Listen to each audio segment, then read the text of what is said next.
Persuasion by Jane Austen. Chapter 24. Who can be in doubt of what followed? When any two young people take it in their heads to marry, they are pretty sure, by perseverance, to carry their point, be they ever so poor, or ever so imprudent, or ever so likely to be necessary to each other's ultimate comfort.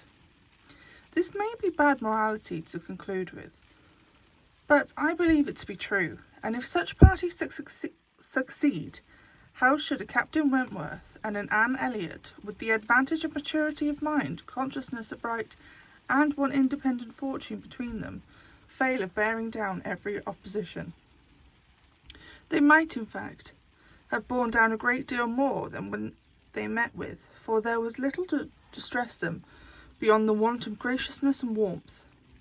Sir Walter made no objection, and Elizabeth did nothing worse than look cold and unconcerned. Captain Wentworth, with £25,000, and as high in his profession as merit and activity could place him, was no longer nobody. He was now esteemed quite worthy to address the daughter of a foolish, spendthrift baronet, who had not principle or sense enough to maintain himself in the situation in which Providence had placed him, and who could give his daughter at present but a small part of the share of £10,000 which must be hers hereafter. Sir Walter, indeed, though he had no affection for Anne, and no vanity flattered to make him really happy on the occasion, was very far from thinking it was a bad match for her. On the contrary, when he saw more of Captain Wentworth, saw him repeatedly by daylight, and eyed him well, he was very much struck by the personal claims, and felt that his superiority of appearance might be not unfairly balanced against her superiority of rank, and all this, assisted by his well-sounding name, enabled Sir Walter at last to prepare his pen, with a very good grace, for the insertion of the marriage in the volume of honour. The only one among them whose opposition of feeling could excite any serious anxiety was Lady Russell. Anne knew that Lady Russell must be suffering some pain of understanding and relinquishing Mr. Elliot, and be making some struggles to become truly acquainted with and do justice to Captain Wentworth. This, however, was what Lady Russell had now to do. She must learn to feel that she had been mistaken with regard to both, that she had been unfairly influenced by appearances in each, that because Captain Wentworth's manners had not suited her own ideas, she had been too quick in suspecting them to indicate a character of dangerous impetuosity, and that because Mr. Elliot's manners had precisely pleased her in their propriety and correctness, their general politeness and suavity, she had been too quick in receiving them as a certain result of the most correct opinions and well-regulated mind. There was nothing less for Lady Russell to do than to admit that she had been pretty completely wrong, and to take up a new set of opinions and of hopes. There was a quickness of perception in some, a nicety in the discernment of character, a natural penetration, in short, with no experience in others can equal, and Lady Russell had been less gifted in this part of understanding than her young friend. But she was a very good woman, and if her second object was to be sensible and well-judging, her first was to see Anne happy. She loved Anne better than she loved her own abilities, and when the awkwardness of her beginning was over, found little hardship in attaching herself as a mother to the man who was securing the happiness of her other child. Of all the family, Mary was probably the most immediately gratified by the circumstance. It was creditable to have a sister married, and she might flatter herself with being greatly instrumental to the connection, by keeping Anne with her in the autumn, and as her own sister must be better than her husband's sister, it was very agreeable that Captain Wentworth should be a richer man than either Captain Benwick or Charles Hayter. She had something to suffer, perhaps, when they came into contact again, in seeing Anne restored to the rights of seniority, and the mistress of a very pretty Lord Landaulet.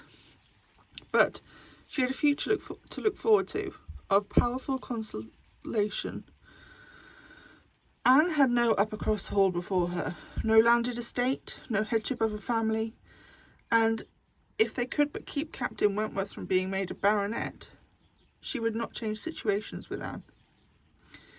It would be well for the eldest sister if she were equally satisfied with her situation, for a change is not very probable there. She had soon the mortification of seeing Mr. Elliot withdraw, and no one of proper condition had since presented himself to raise even the unfounded hopes which sunk with him. The news of his cousin Anne's engagement burst on Mr. Elliot most unexpectedly. It deranged his best plan of domestic happiness, his best hope of keeping Sir Walter single by the watchfulness which a son-in-law's rights would have given. But, though discomfited and disappointed, he could still do something for his own interest and his own enjoyment.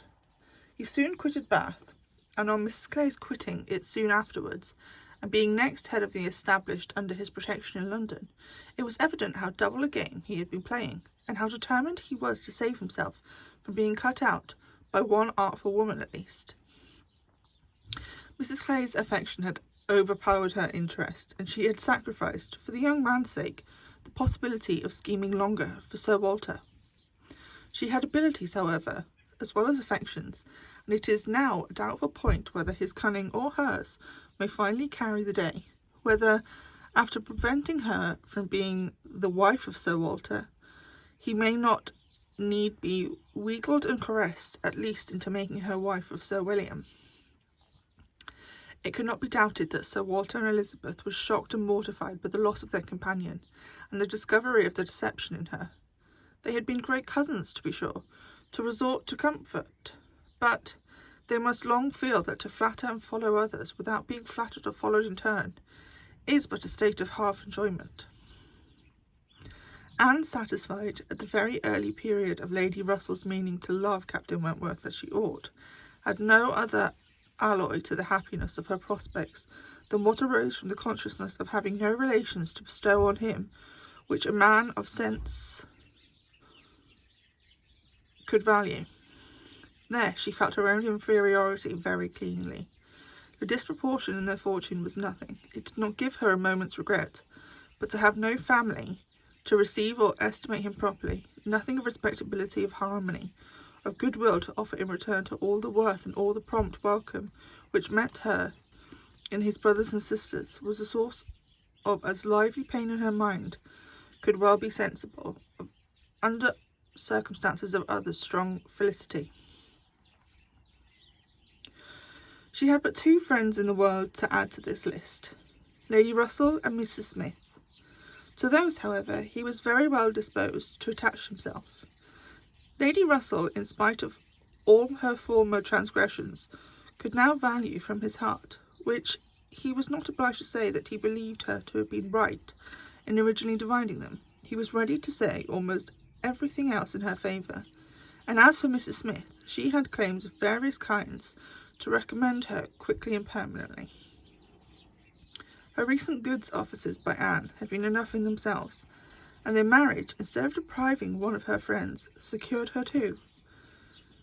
She was their earliest visitor in their settled life, and Captain Wentworth, by putting her in the way of recovering her husband's property in the West Indies, by writing for her, acting for her, and seeing her through all the petty difficulties of the case with the activity and exertion of a fearless man and a determined friend, fully requited the services which she had rendered, or ever meant to render, to his wife.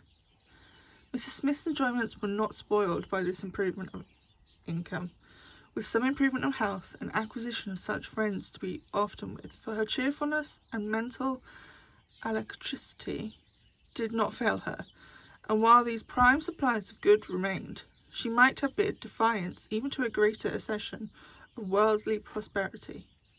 She might have been absolutely rich and perfectly healthy, and yet happy. Her spring of felicity was in the glow of her spirits, as her friend Anne's was in warmth of her heart. Anne was tenderness itself, and she had the full worth of it in Captain Wentworth's affection. His profession was all that could ever make her friends wish that tenderness less, the dread of a future war, or that could dim her sunshine. She gloried in being a sailor's wife, but she must pay the tax of quick alarm for belonging to the profession which is, if possible, more distinguished in its domestic virtues than its national importance. The end.